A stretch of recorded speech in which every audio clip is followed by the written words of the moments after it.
Good evening and welcome into Tennessee Volunteers live on the Voice of College Football Network. Tucker Harlan and Jordan Binkley with you again on this Monday evening. Hope all of you are doing well. Happy to have you all along for the ride here on the channel.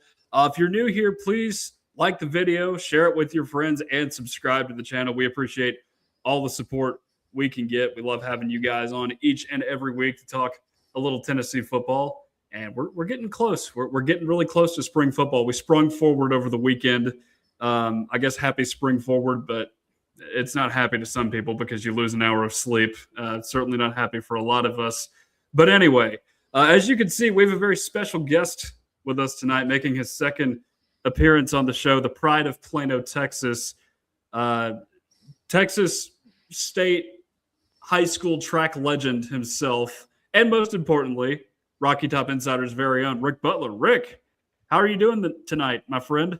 Yeah, Tucker, don't forget, I was also an honorable mention for the All-State Choir of Tenor 2.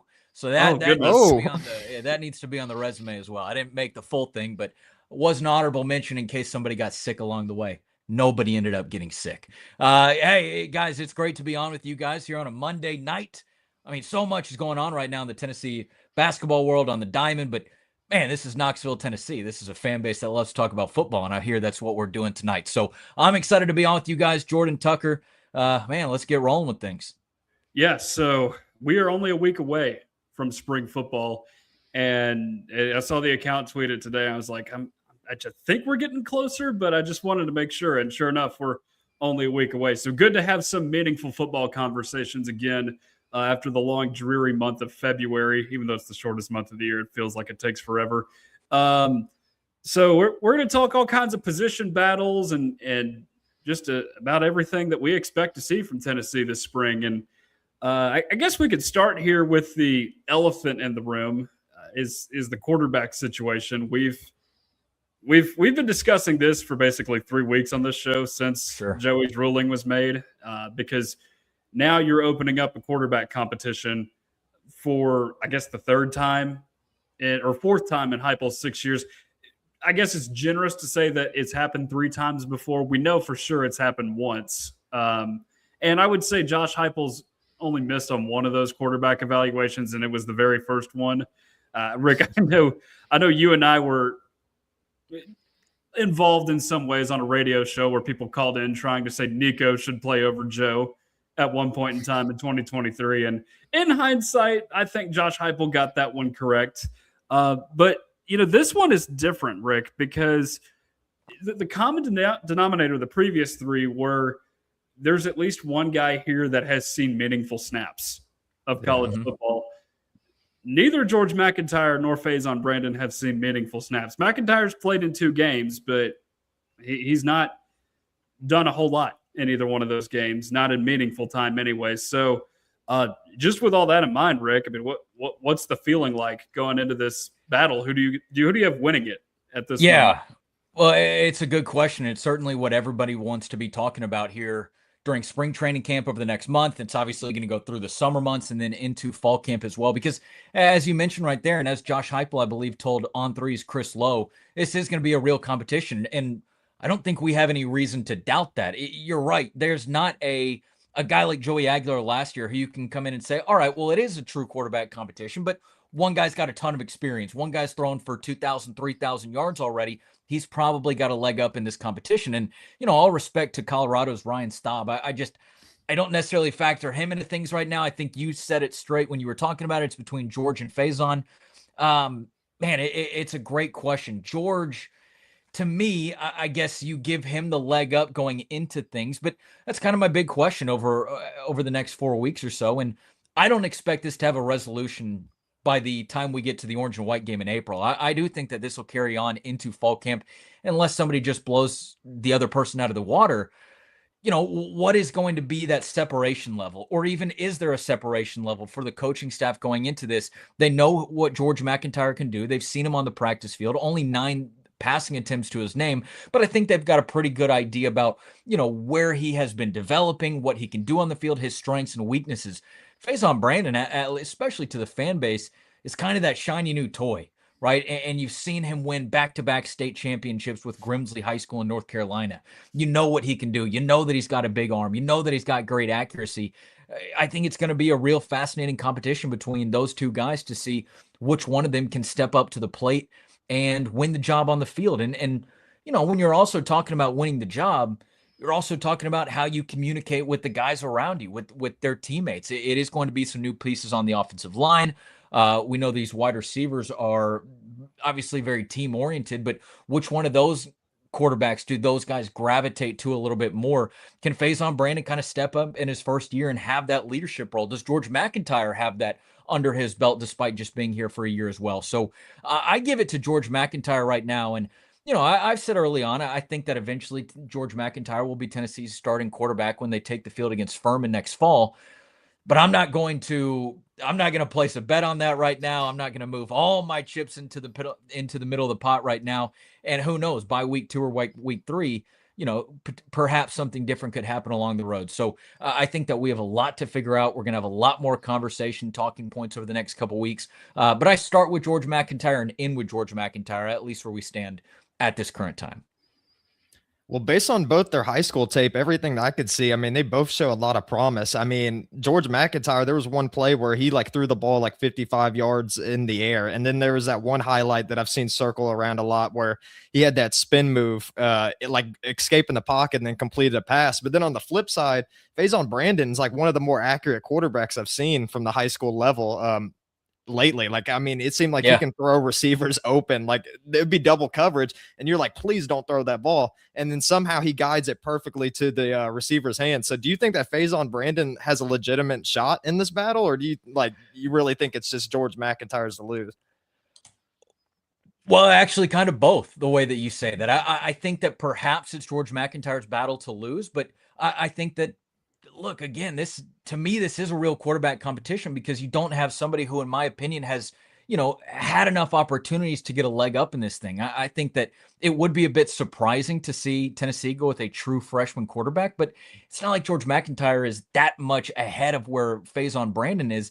You're dealing with a new quarterback one way or the other. So why go ahead and write Faison Brandon out of this competition right now when there's, to me, not too much separation, at least between what the guys have done. Now, I like what you said right there. I mean, Faison Brandon has some freaky athleticism and talents to him. It's nasty what he can do on the football field. If that can translate over to the practice field, perhaps quicker than it has for other people or quicker than you would maybe expect it to, then sure, I can see him being, a real competitor in this battle. And again, to me, there's not too many degrees of separation as we stand right now. Take sort of the, hey, one guy's been in the facility a little bit longer. One guy's been in the practice room a little bit longer. Take that out of it. You've got two guys who don't really have any game experience. One hasn't necessarily been in an SEC stadium for a game yet, but you don't have much separation there. I think it's a real quarterback battle. And if Faison Brandon is Tennessee's starter by week 2 or week 3, then I wouldn't be that surprised at this point right now. I'm excited to see what they can go out and do on the field, but it's going to be interesting. Rick, I have one more question about quarterbacks, and this doesn't relate to anybody on Tennessee's roster. It does, however, relate to somebody that they were trying to pursue in the NCAA transfer portal. And I've been asking people for their opinions on this. Just wanted to know what you think. Was it in Tennessee's best interest to lose out on the bidding war for Sam Leavitt long term? Oh, you throw in the long-term side of it, and I guess you can say yes, because you're getting one of those guys, kind of an old school way of doing things. You bring him in, they if you go with George McIntyre, you sit for a minute, but then you sort of build your way up to that starting shot, and then we'll see what you can build off of from that. I think in the short term, it definitely would have been in Tennessee's interest to get Sam Leavitt, to get one of these other guys that they were going after, just so you're not dealing with some of these question marks. Because, again, you can talk about a lot of optimism with what these guys have shown in the recruiting high school film, or obviously we know over the next couple of weeks that the coaches are going to have glowing reviews about each one of them, right? They can all sling the ball. They all are friends with their teammates and they're doing the right things inside of the building. But, at the end of the day, there's a lot of unknowns to this thing and you have no idea how it's going to work out. I'd say that you could talk to a lot of people who probably would say, Tennessee's got to prove that this can turn into an optimistic situation, despite some of the traits and characteristics that, you might like along the way. So I think in the short term, man, I think it would have been phenomenal for Tennessee to have Sam Levitt here. Take advantage of the wide receivers who have been showing out last year with Braylon Staley and Mike Matthews, and get those guys some, another legitimate arm to be throwing to. Not that the other guys aren't, but proven and capable. But yeah, I guess in the long term, if you're thinking about, certainly Josh Heupel's tenure and Joey Halzle in his role as the offensive coordinator and quarterbacks coach, then yeah, this is something that Tennessee can build on. So not to kind of give a wishy-washy answer, but I think it's whichever perspective that you're looking at. If you want to take sort of more the broad approach, you can say that, this is a good thing for Tennessee in the long run, that they can get this thing going. But I'm sort of under the belief that, man, Tennessee probably would have been better off with one of those, bona fide, solidified quarterbacks that were available in the market this year. Well, Rick, you mentioned wide receivers. I mean, I think it's pretty clear cut that Braylon Staley and Mike Matthews are going to be number 1, number 2 for next season. But the real question is, who's going to fill that third spot? Is it Radarius Jackson? Does Tristan Keys come out and get some significant playing time? Because we've seen before that Josh Heupel seems to only play like 3 or 4 receivers at a time, and he doesn't really rotate guys too much. So what's your thoughts on the wide receiver room? Pretty much what you said. That battle for 3 and 4 is going to be really fascinating because you got 3 guys there who can fill the role. I think Tennessee showed last year that they like Radarius Jackson. They like his capabilities on the outside. Big, tall, long receiver, strong and physical. He also made some nice plays over the middle of the field. I can remember one time, I believe that Joey might have thrown him a hospital ball and he got decked across the middle of the field. But, hey, you got some fearlessness as a freshman to go out there and do that. We didn't see a ton of Travis Smith Jr. I know both of those guys battled a little bit of injuries. But to me, Tristan Keys, who I think this spring we're going to figure out that he maybe is going to go by TK Keys. That's kind of how Tennessee has been writing his name out in a lot of the press releases and the signing day coverage and things that we got. So maybe we'll get a solidified answer on that. But I think Keys is the X factor. He is wickedly talented, and not that those other 2 guys aren't. And they've figured out this offensive scheme a little bit more and had, just like McIntyre, had a little bit more time to work through things. But man, I think that Tristan Keys' game is it's nasty. How you're talking about how quickly it can phase on brand and, connect things. That to me is obviously a bigger gap than the wide receiver position, even though Tennessee does some funky things and it takes a second to get their feet under them. But TK Keys, I think, does he have the potential to be the X factor that just totally blows this competition out of the water? Could he pull a Ryan Williams? And I know Ryan Williams might have changed his name or added to his name. Ryan Coleman Williams is what Ryan he is. Coleman Williams. Thank you. He's number 1 now, not number 2. I want to address the kid by his proper name that he wants to go by. So thank you for your help there. Does he have the potential to Ryan Coleman Williams this thing into a completely different direction for Tennessee? I would lean towards probably no right off the bat, because it does seem like Radarius Jackson to me. I would pick Radarius Jackson to be that number 3 receiver, but then you're looking at number 4. Does Tristan Keys and Travis Smith Jr., do they have kind of a battle for who's that next guy off the bench? I don't know, but like you mentioned, we know that Mike Matthews is coming back, and he had a nice season last year. And then Braylon Staley, to me, was one of the biggest breakout players you could have imagined. He wasn't just shifty for a slot player, but he had some really impressive football IQ and intelligence that went on. Obviously, had a good catching ability and could sneak his way around the defense really well. I love what those 2 guys bring to the table. And then what is Tennessee looking for? I think all 3 of those guys have that big, long frame that you would want on the outside to be able to go and make plays out there. But again, I'm going to lean towards Radarius Jackson, but is TK Keys the X factor that we're going to be talking about here in a couple of months? I don't know, but I think it's, maybe not. I think it's a possibility on the table, maybe not the most likely situation as we stand here right now before spring training camp, but we'll see. I think that he's the X factor. Yeah, admittedly, I had no expectations for Braylon Staley last year, and he just surpassed any kind of expectation. Honestly, I didn't know what they were going to get, because we'd been told, or not told, we saw Brazel play in 2024, and he had the catch in the Alabama game, but you didn't see a ton from him all season long. We were told Mike Matthews was supposed to be really awesome. You didn't see much of him in 2024. And then Staley, I remember maybe like Kent State and UTEP games he got involved. I think those were about the only ones where he saw snaps like before the fourth quarter. So you should always have high expectations for this group with a Heupel team. Well, and that was kind of the funky thing about last year, is the wide receiver group was kind of the dumping ground of negative opinions when you went into last year's season, right? It was where a lot of people were saying, hey, whoever wins the quarterback battle, what is he going to look like? I mean, Chris Brazzell went on to triple his yards from last year, triple his touchdowns. Nobody necessarily expected that, although you might have believed there was a jump coming.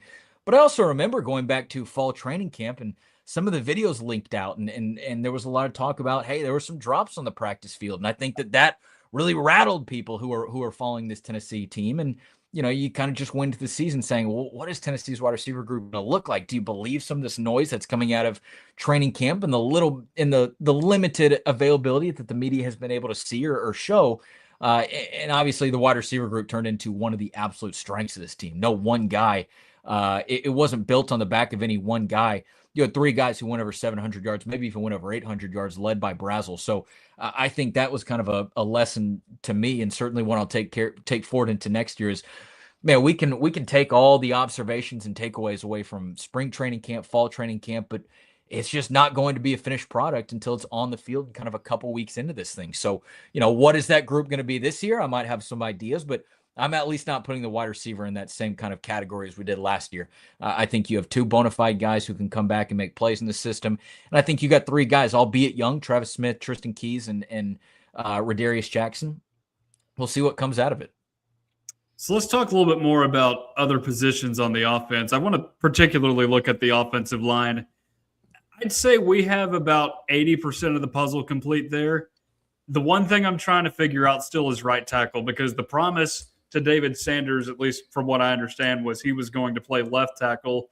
And apparently telling a left tackle, hey, we need you to move to right tackle this year is the kiss of death, get your sorry butt to Kentucky.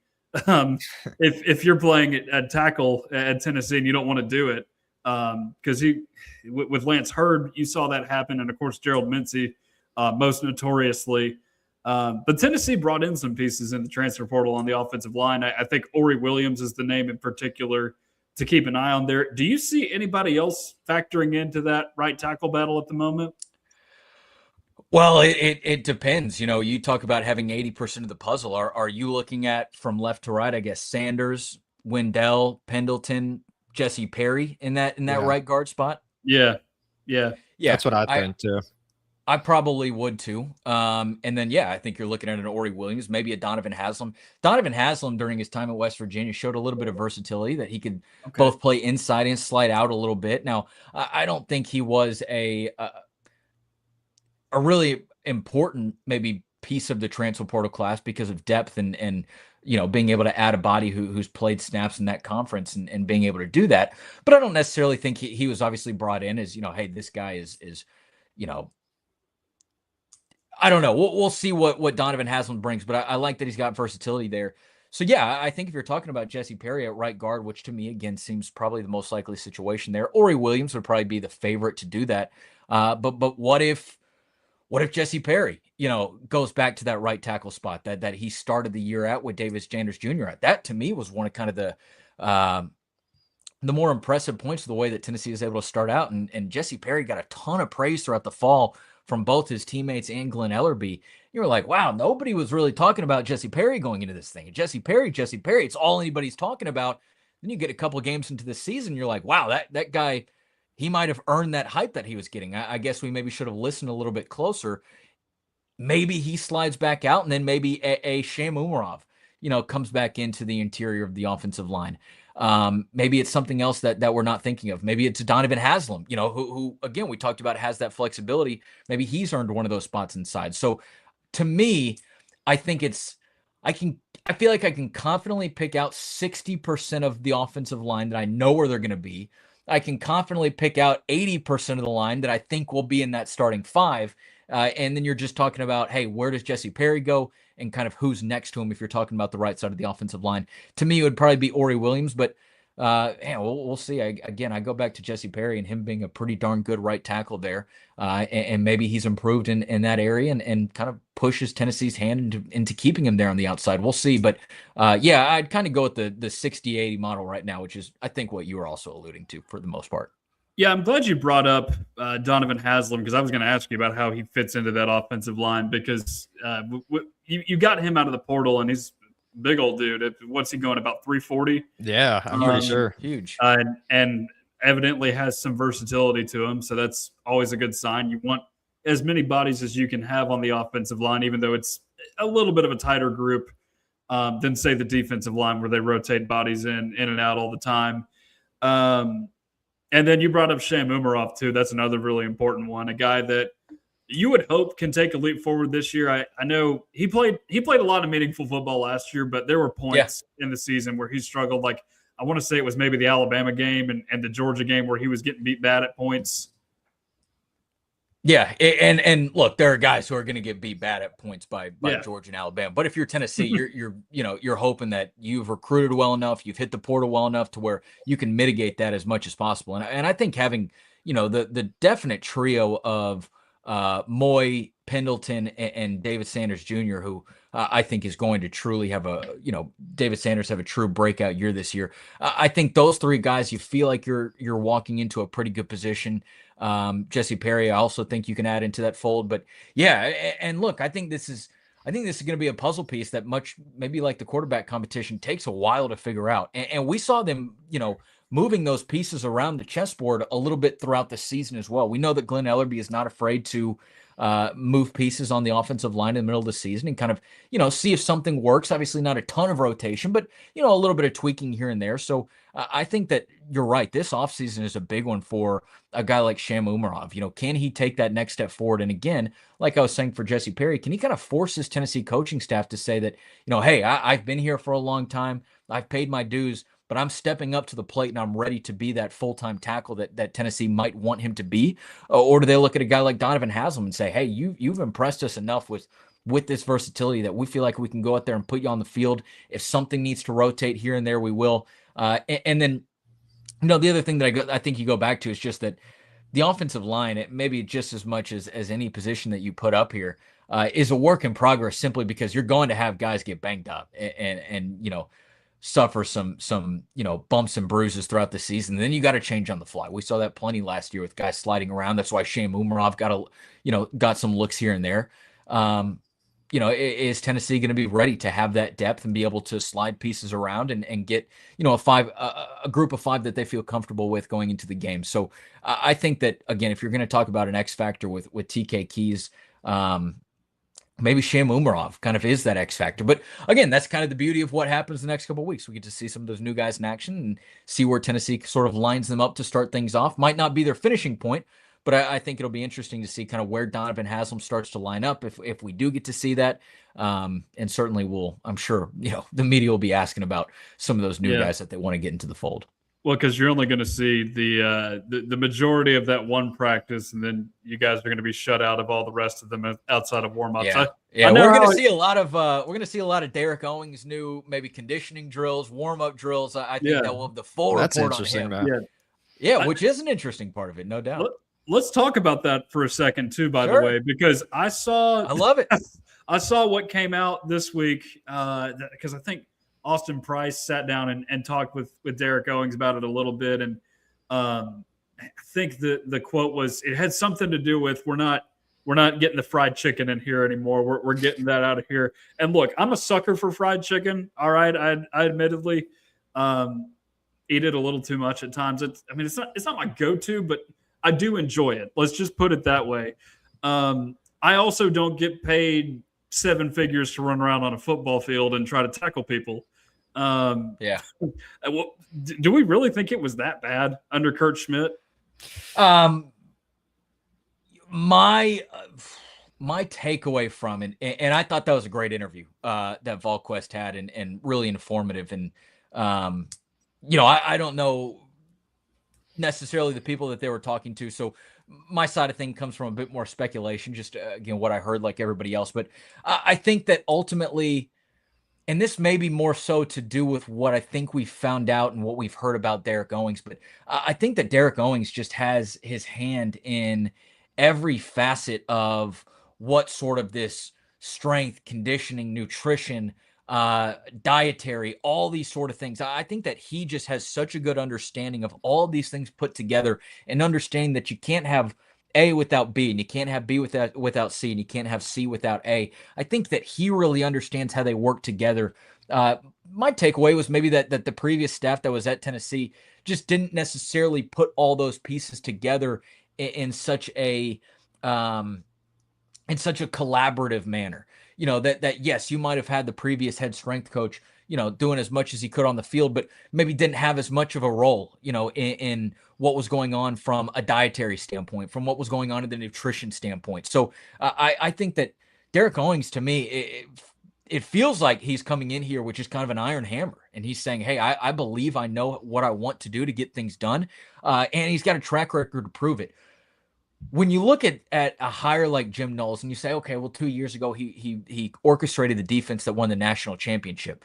Like that brings some gusto into the conversation. That brings obviously some credibility into the conversation. But when you're seeing the sort of what I believe probably widespread changes that Derek Owings and his team, Katie, you know, forgive me, I can't remember her last name, but kind of the head nutritionist at Tennessee brought in. When you're talking about what it seems like some of the widespread changes that they're bringing in, what better credibility is the guy was you know, just kind of built the team that won the championship, what, 2 months ago? Less than 2 months ago. That to me, if I'm a player in that room, I might not like what's going on as much. I might be a little bit more restricted in, you know, kind of maybe some of the sugary drinks that you can drink here and there.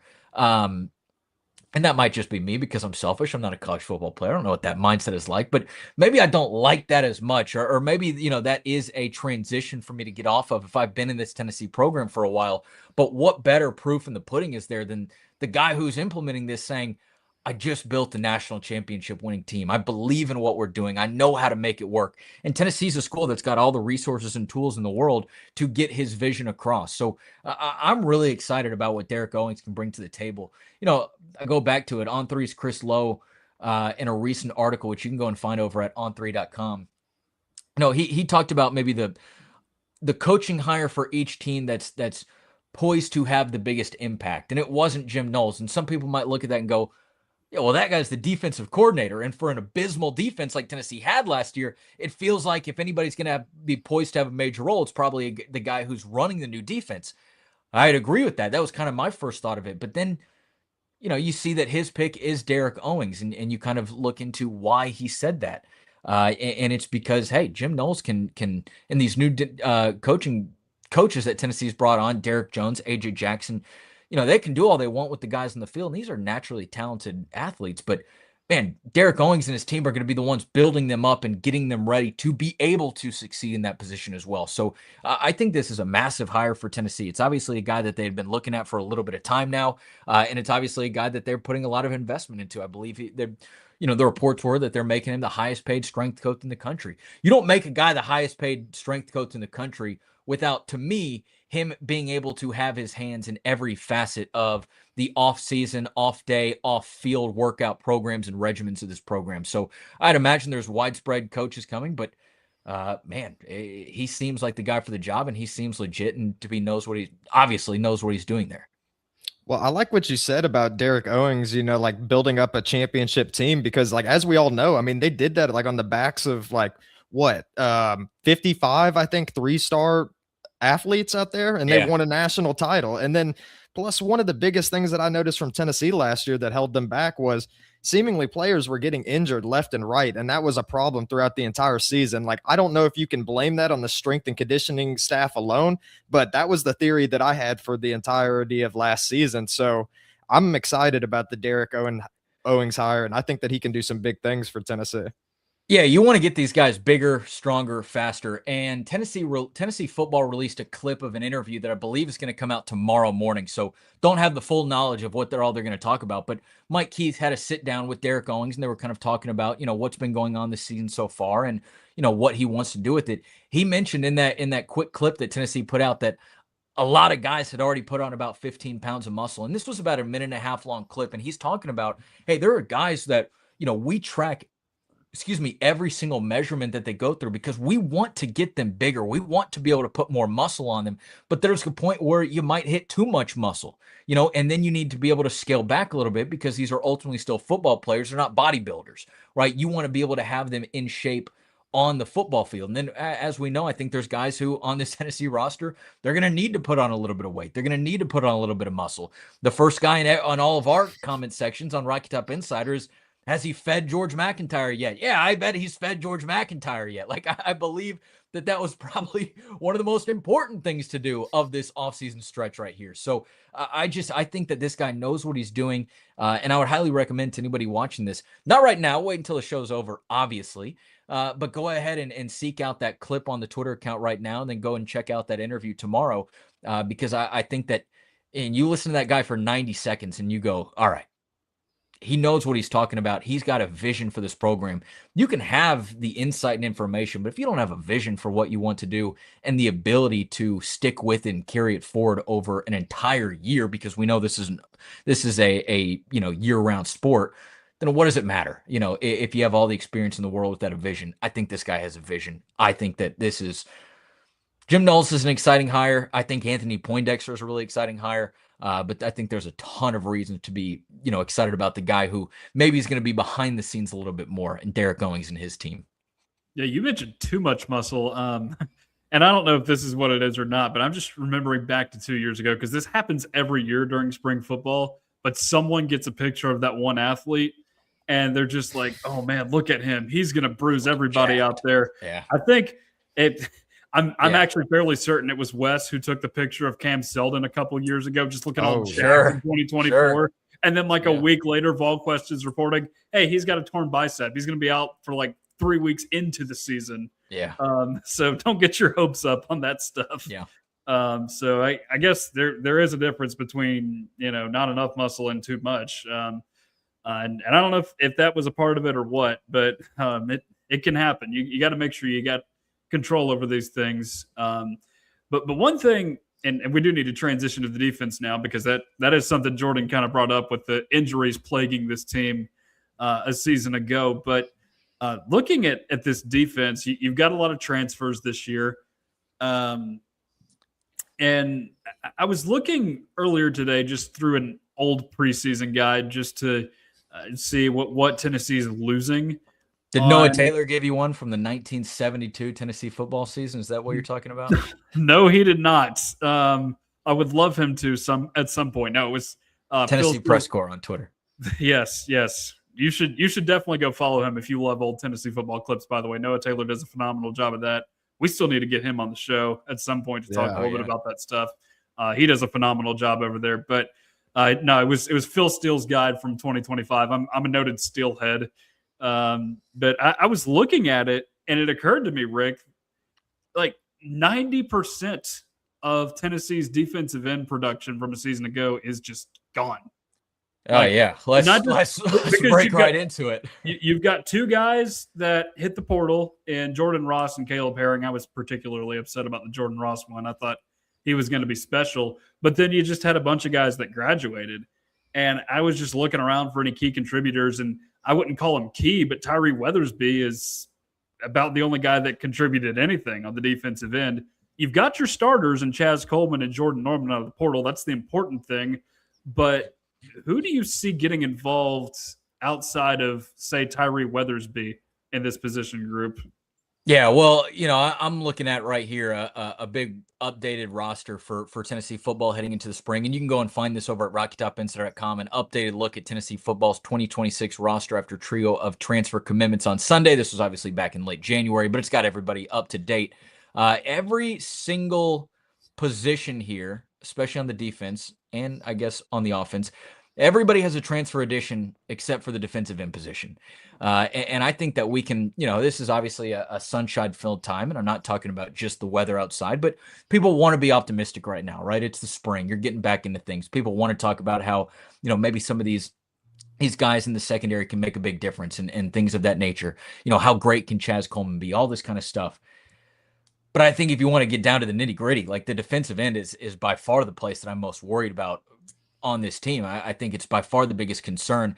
Every single position that Ryan Sylvia has listed out on this defense and on the team overall has an incoming transfer, except for the defensive end. You got Tyree Weathersby right there, who I think that people think a serviceable player, a guy who you would probably more so have as your backup. We'll see, if he can make any big steps this year. I don't want to kind of count a guy out before they even step on the field for spring practice. We did that last year, got burned by it, but that's at least my kind of premonition going into this season.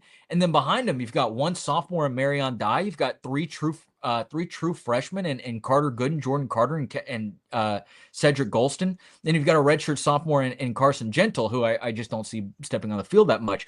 That to me is a bit of a concerning group. Over on the Leo side of things, okay, well, you bring in Chaz Coleman.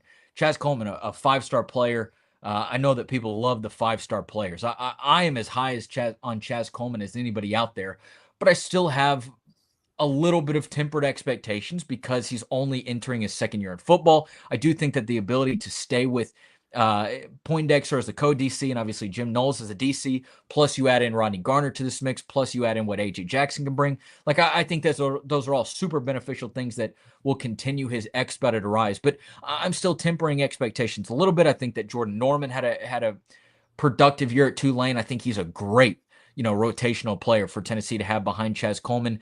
And then again, you've got just a ton of freshmen right there. Zach Groves, Hezekiah Harris, C.J. Edwards, Christian Gass, who's a redshirt freshman we didn't see a ton of last year.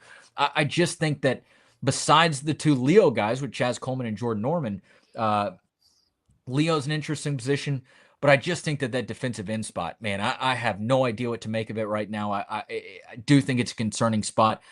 Again, I just don't know if Tyree Weathersby and Marion Dye are going to be able to create SEC level, havoc and competitiveness on the field. I think that these guys' engines are going to be going, but I just don't know what to make of that. So to me, at least as a guy who enjoys being optimistic around this time of year, I think you can find a lot of optimism in some of the things that Tennessee has been doing on the defense. Not to say that it's going to vault up into the top 10 in the country or anything, but that defensive end spot is kind of the one glaring spot to me that's like, hey, I don't know what this production level is going to be like, and I don't necessarily have like that, hey, this guy can come in, or this situation's a little bit different, and that's why it can take a rise up. These are two guys that you saw last year in Weathersby and Dye, and a bunch of the guys that you saw on recruiting film last year. I don't know what to make of that. Well, I think one of Tennessee's biggest weaknesses last season was like their linebacker core, but seemingly this year, I mean, they're absolutely loaded. I mean, getting Amari Campbell, loaded. Returning Arion Carter, having Perlotti come back, and Spillman.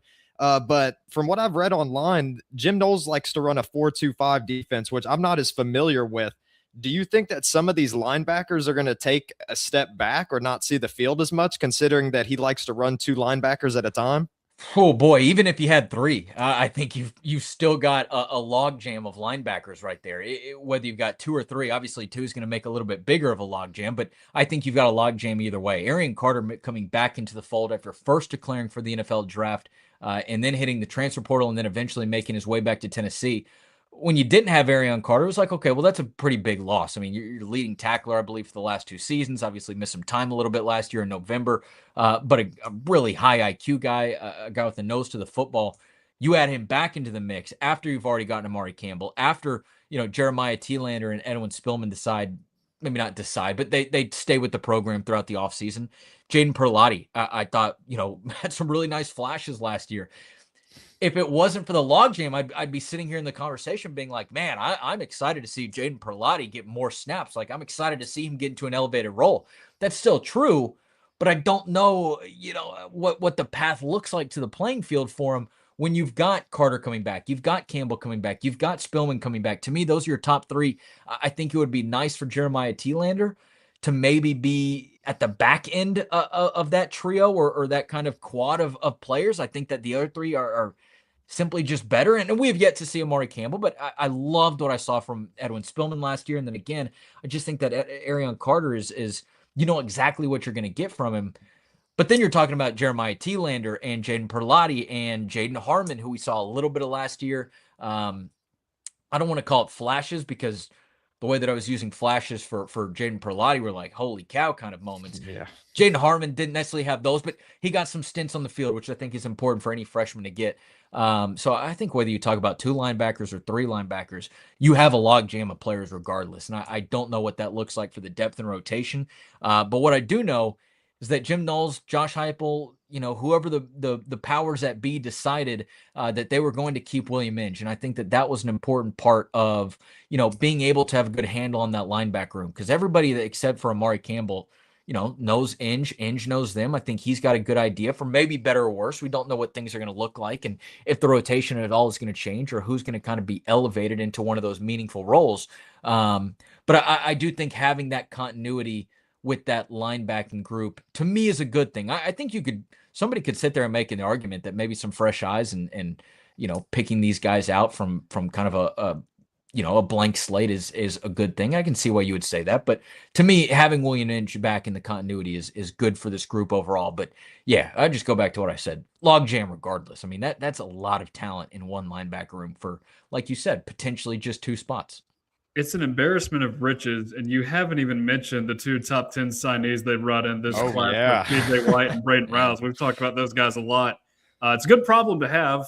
Unfortunately, it might be something that sees 1 or 2 of them head for the portal in a year, just because of how the system is. It's you can't fight it, unfortunately. But all these guys like Inge. I guess my one question with the linebacker room is, what is the dynamic going to be like between Arion Carter and Amari Campbell? Because those are 2 dudes that have been leaders of their defenses. Exactly. Yeah. That was what I was going to ask you, because Arion Carter kind of got forced to grow up quickly in this defense, became the alpha of this defense. And then you got Amari Campbell, who's been the alpha of now 2 defenses at North Carolina and Penn State. So, are those 2 guys they keep on the field together? It's an interesting situation with those 2, because you brought in Amari Campbell not thinking you were going to get Arion Carter back, and then you got Arion Carter back. Yeah. And not to diverge too much away from what you were saying, but I think you put Edwin Spillman on a lot of other teams and he becomes an alpha too.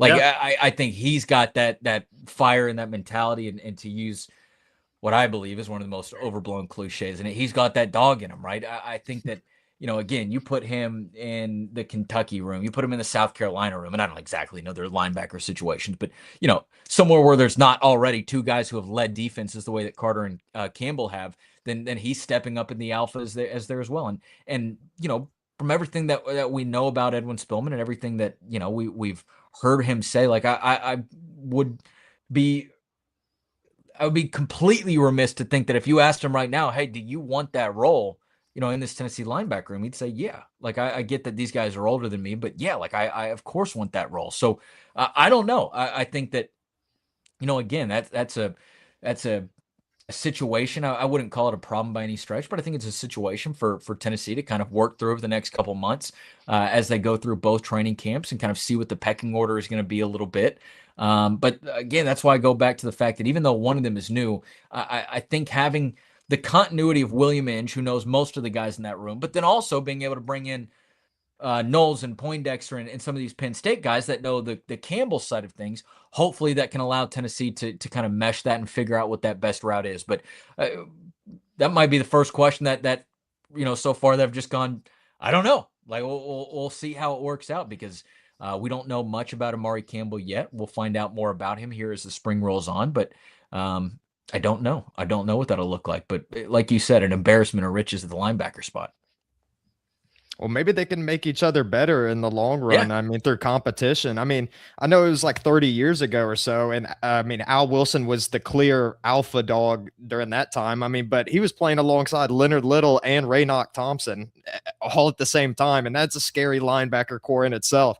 Not saying Tennessee is going to have the same success with that linebacker core this season, but I mean, I don't know. I mean, they have like about 7 guys that can go in there and play, like counting the true freshmen that come in, and they have a high ceiling as well. It's quite a group to watch this year. Yeah, no doubt. I want to talk secondary as well, because you've got portal additions everywhere in that part of the defense. And yes, Rhonda, iron sharpens iron. That's the hope with Amari Campbell and Arion Carter. I mean, really, you're looking at new players in the secondary at every position except one of those corner spots. If I had to guess, with Ty Redmond, just because he gave you a lot last year when you weren't expecting a ton from him. I think last year was really good for him to get baptized by fire, and he's going to come out of it better. I have a feeling, but you look at the other pieces there at corner. You bring in Jadaeus Richard, the Miami transfer, and then you had two more. Isaiah Harge, the Colorado kid, and then Tevis Metcalf. So I guess who's battling out for the other corner spot between those three? Who do you think emerges of those three? Well, first off, I'll say this. And about Ty Redmond, if yes, your mom McCoy, he thinks he's going to be an All-American next season, so he's got high expectations. I'll start by saying this. One of the things that I talked about a lot with my Rocky Top Insider cohorts, Ryan Shumpert and Ryan Sylvia, just kind of as the 2025 season was wrapping up, and we were talking about what players should Tennessee go get in the portal, and you obviously need depth in the secondary. We were saying, just go get a bunch of guys, man. Just go get a bunch of guys, put them out on the field during spring training.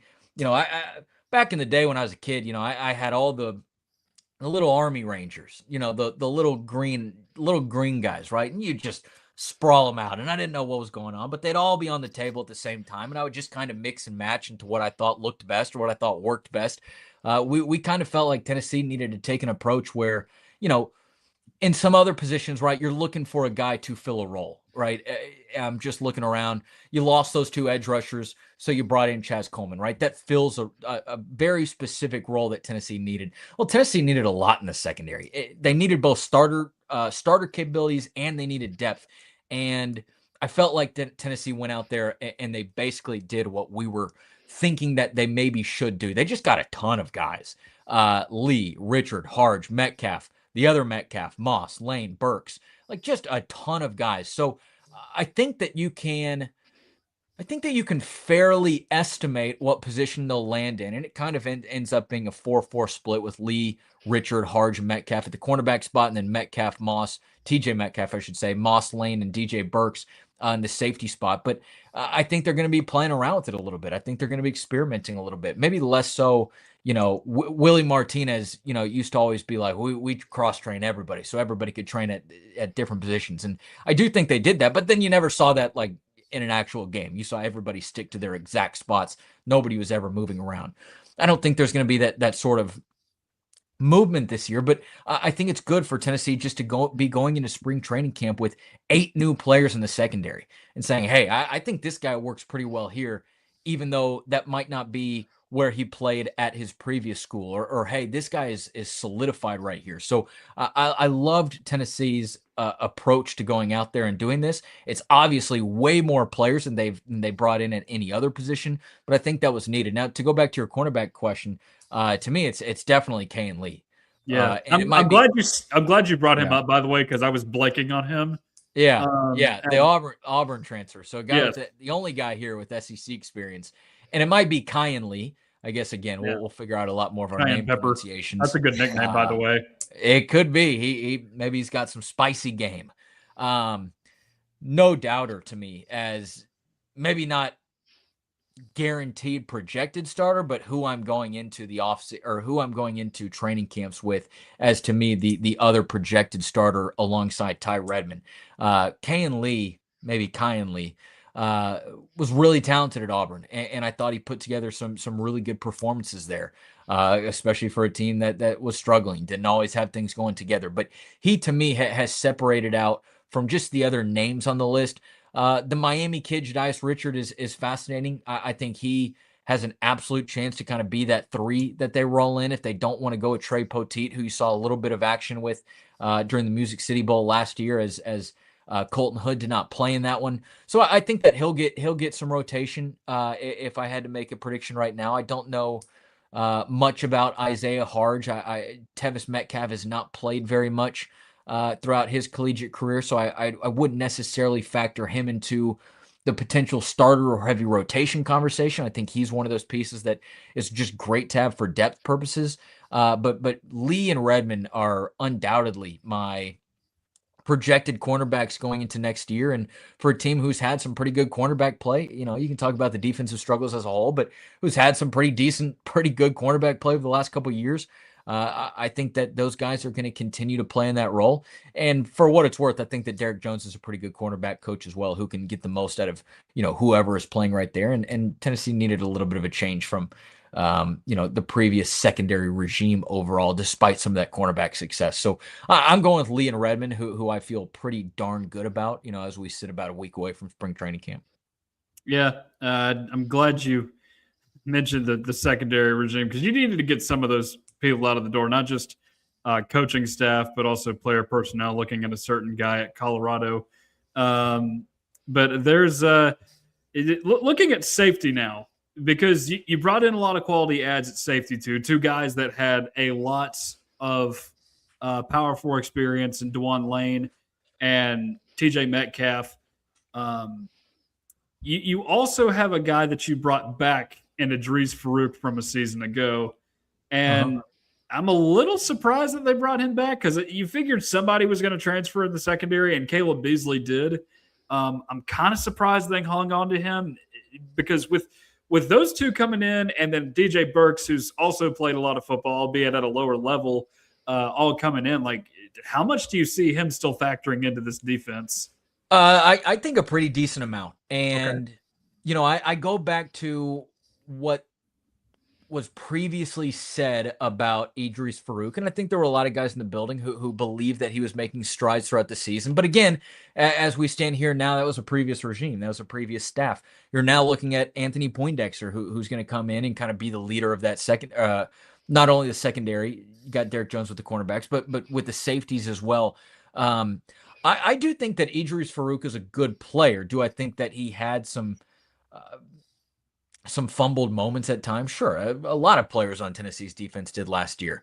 But I think he also showed some really nice flashes throughout the season. I think that if you get this guy back for his third season, maybe get him a little bit of a different coaching style, depending on who you ask, maybe even a little bit better coaching at that position. I think that he can continue to grow in his role. Now, I don't think you could have, you know, I don't think it was a guaranteed starting spot or anything. And again, by the time that last season ended, those other guys were still coaching at Penn State. Like it's different conversations that happened throughout the offseason.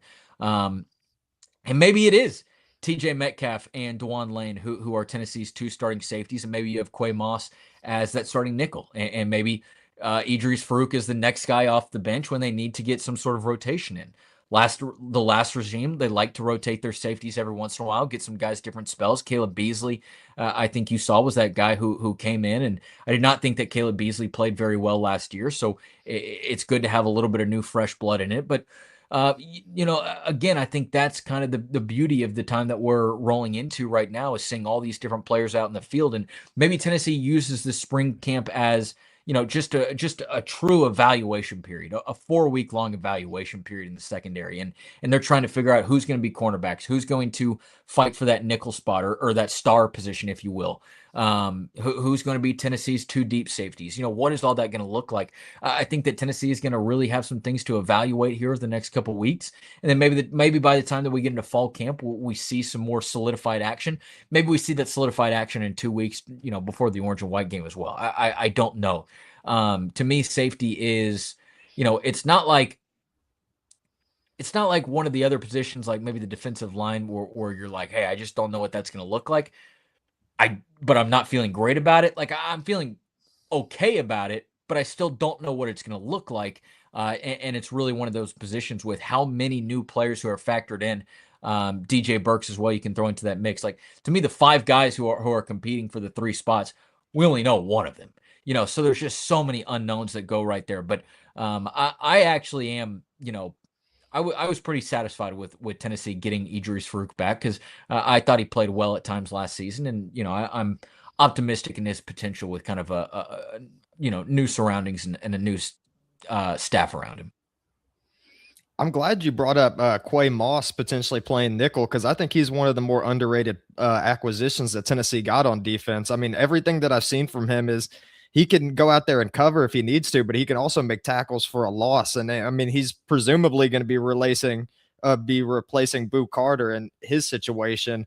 But yeah, Tennessee, like last year, I thought safety play was one of the worst position groups that they had. But I mean, seemingly now, I mean, they brought so many guys from the transfer portal that it could potentially be one of the strengths of this defense. Yeah, and great point, Jordan. And we don't know what it's all going to look like, but for anybody who didn't know, like Quay Moss was that first guy that they got in the portal. I think that something clicked with Tennessee and with Moss, and obviously, there's a monetary element to it, but there's also a football element to it. And I think that sometimes we love to talk about the financials and the who's getting paid what so much, but there's still a football element to it. These guys still need to be in a good position where they can play in order to get to the next level. Something clicked between those two sides when Quay Moss was the first one to jump into the Tennessee transfer class from Kansas State. I think he's one of those versatile guys who, if you told me, hey, in 5 months this guy's going to be Tennessee's starting star, I'd be ready to roll with that. But we'll see what it all turns into. Rick, we still got a long way to go toward the season. I do want to ask you, though, just looking at this schedule, and it's fun now because you have 9 SEC games, may not be as fun for the teams playing in it now that you have to go through so much of a grinder of a schedule. But you're seeing some pretty unusual opponents on there.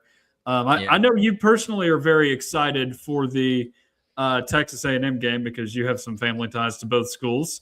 But looking at the schedule as a whole, what game are you most excited for looking at this 2026 schedule? Yeah. Oh man, too many to count. Yeah. I'm looking at the schedule right now. Okay. The first, I think that the most, I don't even know if it's the most underrated, but I think when you're talking about Tennessee's schedule, the first game that you need to talk about is Georgia Tech. Yeah. It's week 2. Yeah. It's September 12th. It's not as good of a team as last year. They don't have Haynes King. Tucker, did they have any coaching staff changes that I'm blanking on right now? Buster Faulkner, the offensive coordinator, went to Florida. So that's a pretty big one. Go. They did bring in Alberto Mendoza, Fernando's younger brother, who it sounds like he's not as good of a passer, but he can move. Yeah. Like that, I saw that ESPN wrote a little while ago that Tennessee's season-defining game is going to be Texas. That's your SEC opener. That's you get Texas at home. It's obviously going to be a rowdy atmosphere. You get a Manning returning to Shield Watkins Field. I think that's a fair season-defining game if you want to, throw one of those out there in February or March or whatever it was. But the Georgia Tech game with Furman leading things off, I'm so sick of Tennessee just blistering one of these teams, like 56-10, and being like, oh well, this guy, he did so good in this game, and then being like, doesn't matter, it didn't. Good on them, but it didn't really tell us anything about their future, what Tennessee was going to do, or what Tennessee wanted to do. You're going to have a brand new quarterback going into Bobby Dodd Stadium. This is no Mercedes-Benz stadium. This is no 50-50 crowd. This is a true road game for Tennessee. This is Bobby Dodd Stadium, Georgia Tech. Again, not as good of a team as I think they were last year, but I think that there's a lot on the line for Tennessee to get out to a good start in a challenging situation. Being able to go on the road, having a true freshman either a true freshman or a redshirt freshman quarterback, leading Tennessee into an environment like that. I think you're going to learn a lot about Tennessee during that game. Now, is Tennessee going to be a finished product by the time they take the buses after leaving Bobby Dodd Stadium? No, obviously not. But I think you're going to get a really good starting point, a better starting point than you've had in years past about where this team is early on, what some of these newcomers look like, and then certainly your quarterback situation. I think that Texas is as exciting of a SEC opener as you could possibly get. Late September, Neyland Stadium could possibly be one of the best atmospheres of the season. You look at the third Saturday in October right there against Alabama. Hey, last 2 times that the Crimson Tide have come to Knoxville, what was it, 2022 and 2024? Those have been Tennessee wins. Can Tennessee make it 3 in a row at home against the Crimson Tide with Alabama's new quarterback situation, whatever's going on there? That's a fascinating one. South Carolina, is always a stadium that I will remember in very memorable ways, not necessarily not so good ways. Yeah. You saw them storm the field. I watched the storming of the field happen like 5 feet away from me. That's always a place that I think that Tennessee and Josh Heupel probably want to go into and get a big win. But then certainly Lane Kiffin's, return to Neyland Stadium as well in late November. And then you talk about those late November games. Like, boy, what sort of implications are that going to have? Like, you can talk about the Texas game. You can talk about Alex Golesh and Tim Banks returning with Auburn in October, and like that's all fine and dandy. There's still 6-7 games left after that. But when you talk about the LSU game, it's a team who's potentially fighting for its life, whether it be Tennessee, whether it be LSU, or whether it be both. Can one of those two teams play spoiler to the other one? We know that Tennessee it's going to be cold. It's late November. We know that Tennessee's fans are going to get fired up for that game. And then, it's a true road game. Like I can't wait for Tennessee to go to College Station. I just think that's a wild experience. If there's Tennessee fans out there who are looking for a good road trip, like that would by far be my best suggestion to go to, just to kind of see it and experience what Kyle Field and College Station is like. I don't really think you need to go spend your money on Williams-Brice Stadium or DWR or Razorback Stadium. Like those are, whatever. But, if there's a game to go to, head over to Kyle Field and College Station for that one. So I don't know if I can, I'm always excited for the third Saturday in October. If one just stands out to me right off the bat, but I would really implore Tennessee fans to not look straight to the SEC slate and look at that Georgia Tech game in Atlanta, in Georgia Tech's home stadium as, a huge one to see just kind of what note Tennessee can start the season on. Yeah. Well, I was going to say, I'm glad that you brought up the LSU game because that might be the one that I have circled and I'm most excited about. So we all know what happened last time Tennessee played against Lane Kiffin. Do you think that there's going to be a repeat of history? You think there's going to be mustard bottles raining down? You think there's going to be 40 players going down with injury? Well, like, what's your thoughts going into that game? Because I imagine it's going to be rocking. For my own safety, I hope not. I got domed with I think it was a Twisted Tea can, if I can remember. Oh goodness! Back, 5 years ago. I'm a tough guy. I got a thick skull. But yeah, I remember getting hit with a can from that. So that was you put that on your resume. Maybe even near the top. Hey, Tucker knows something about. I got hit by a football. You watched it in the. Yeah, I was there. I was like 10 feet away. We thought he might have had a concussion. I was the blue tent, man. Medical. Yeah, the second blue Noah tent. Taylor mentioned on this show. He got it too, like straight off the dome and 15 yards back onto the field. Yeah, I think that Ryan Sylvia might have been trying to pull that medical tent over just in case one of these guys needed it. That was a wild experience to see both of those guys just get absolutely drilled in the noggin with a football. Boy, that had to have hurt. It's freaking LSU, right? Like it's Lane Kiffin, I should say. Lane Kiffin is still poking and prodding Tennessee at every chance he gets on social media, whether it be, the Tennessee Ole Miss basketball game from a couple weeks ago, whether it be, obviously everything that happened with the transfer portal. Like Tennessee fans, I almost said they will forgive, but they won't forgive. Sometimes they don't forgive either, right? That's kind of, that's the kind of people who are around here. But they'll certainly never forget Lane Kiffin, even if you have people who, have come around to him or sort of enjoy some of his antics or at least don't mind it. Like, I think that once those stadium lights turn on and, I'm sort of just trying to manifest that this is a night game in Neyland Stadium because, why shouldn't it be? By the time those lights turn on, I think that you see a bloodthirsty fan base who, whether you like Lane Kiffin, whether you don't like him, whether you tolerate him, whether you just like to watch from afar. This is a guy who lives on poking and prodding the Tennessee fan base. And that's going to be a big one for this fan base. But then again, potentially for the team as well, whether they're either trying to cement their spot in the college football playoffs or potentially play spoiler to Lane Kiffin. I think if you get to the end of the season and Tennessee's not in competition, then, what better kind of, late season, not gift, but what's the word I'm looking for? Consolation prize?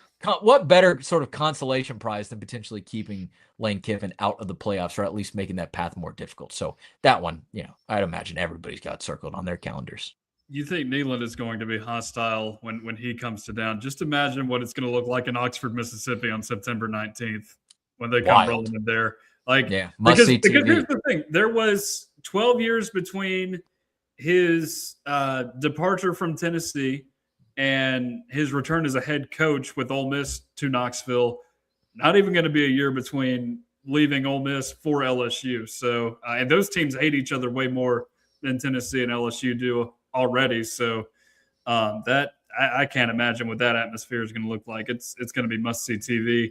One more question. One more question for you, Rick. Any early record predictions at this point? Like I try to start making some guesses this time of year, but I'm really having a hard time just because of all the challenges the schedule presents. I see 4 off the bat. I see Texas, I see Alabama, I see Texas A&M and LSU. But again, like there's just so much time between now and then. You don't know what all those teams are going to look like. You don't know if everything's going to come together for LSU. You don't know if everything's going to come together for Tennessee. Maybe it does. Right? Maybe we're talking about some of these players in the secondary and saying, "Hey, those guys elevate Tennessee's defense." Maybe the influx of Penn State players who are already familiar with Jim Knowles' defense, maybe that elevates things. Maybe Derek Owings, right, really has this team in tip-top shape and condition to where they're going into this stretch that'll feature A&M, LSU, and Vanderbilt in back-to-back weeks, and they're saying, "Hey, we've got a good, we've got a good health status on the roster. We've got guys who are ready to go. We've got guys who feel good despite taking all the bumps and bruises of a normal season. Maybe Tennessee's ready to go into that final 3-game stretch and make a push at the end if they can get through, Alabama and Texas and potentially Georgia Tech there early in the season. Maybe Faison Brandon or George McIntyre shows out." And Tennessee's offense really starts to work with them. I could sit here and for another hour and 6 minutes, and talk about all the what ifs for this program, both positively and negatively. So I think if you're just looking at chalk, like, yeah, you look at the 4 ranked teams that are on Tennessee's schedule, which is Texas, Alabama, Texas A&M, and LSU, and you say those are tough games, especially having to go to College Station. But 3 of those are in Neyland Stadium. Tennessee did not play well at home against top-tier competition last year. Maybe that can get sorted out this year, and they go 2-1, against those 3 teams at home, or potentially even 3-0, or maybe even 1-2. So we'll see. Right now, I don't put Tennessee above any of those 4 ranked teams that we're looking at. But boy, it is March 9th. There's a long way to go until we get to the start of the season, Tennessee's bye week on Halloween, or even the end of the season. So we'll have to wait and see. Yeah, it's a long way to go until we get there, but it is fun to kind of fantasize about these things well ahead of the season. Hey, Rick, we really appreciate you jumping on the show this week. Tell us what y'all have going on at Rocky Top Insider, and what I guess one other question: what is your projected ceiling on this basketball team in the NCAA tournament? I won't even bother you with the women's team because they've already mailed it in by this point. But I think they'll lose quickly. I think they'll lose pretty quickly in the tournament too. The men's team is an interesting one. Like, do you think they get past the first weekend? Like, it's a possibility, but I think it's very matchup dependent. Yeah, they right now, I believe in Joe Lunardi's latest bracket prediction, they've got 4 seed Virginia, and I think that Virginia's a good team. Like if things weigh tough there.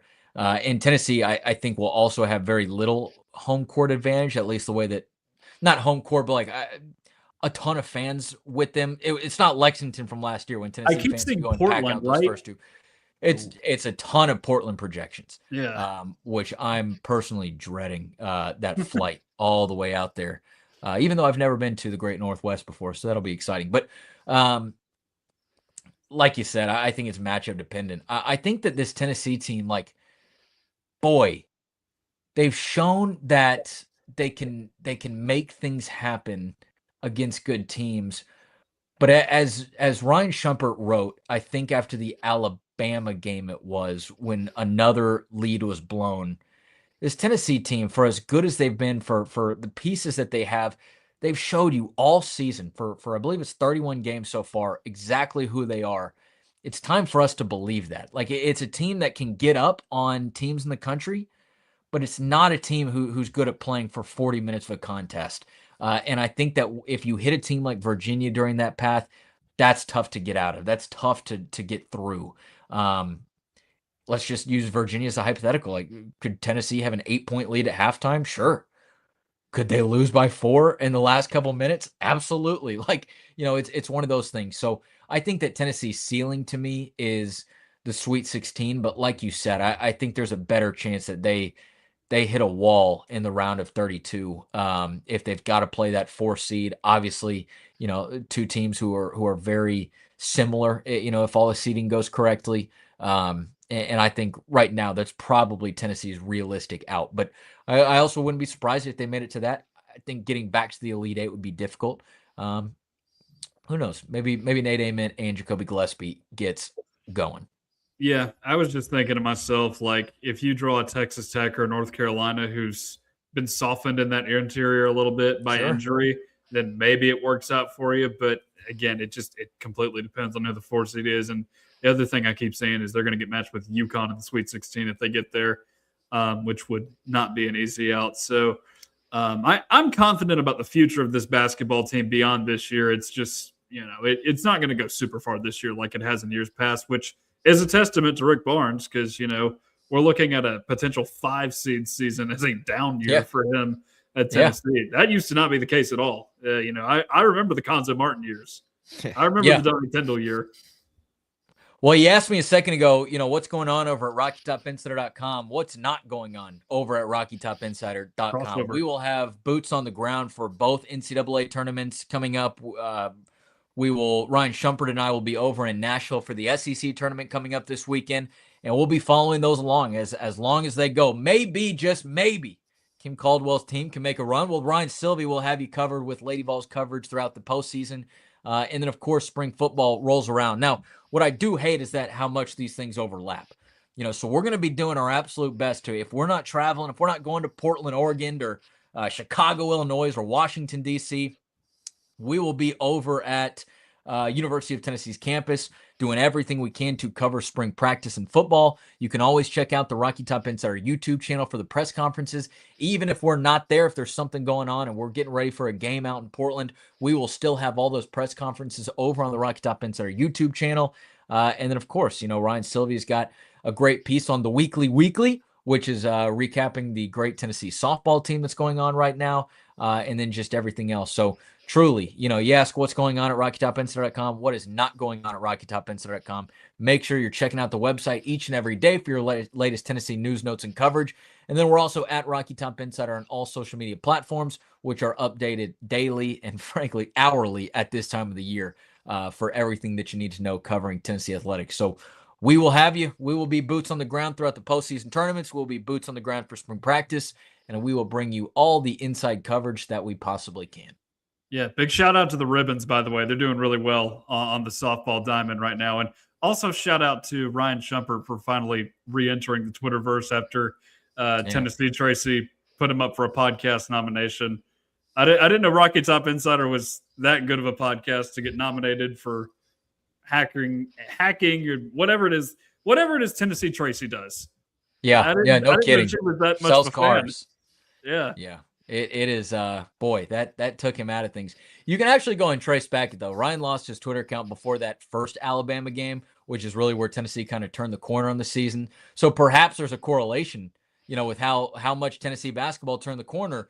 If he's now back at it, creating a new account for this, Tennessee loses in their first game to either Auburn or Mississippi State, you might have people start calling for Ryan just to deactivate Twitter completely for the rest of the basketball postseason as a whole. But that's something to monitor at a future date. I don't want to speculate on that. I don't want to put any bad juju, but there is a pretty big correlation with Tennessee turning the corner and Ryan's Twitter account getting suspended. Yeah, well, they've lost 3 of their last 4. Maybe they needed it to happen. Yeah, good point. At this point.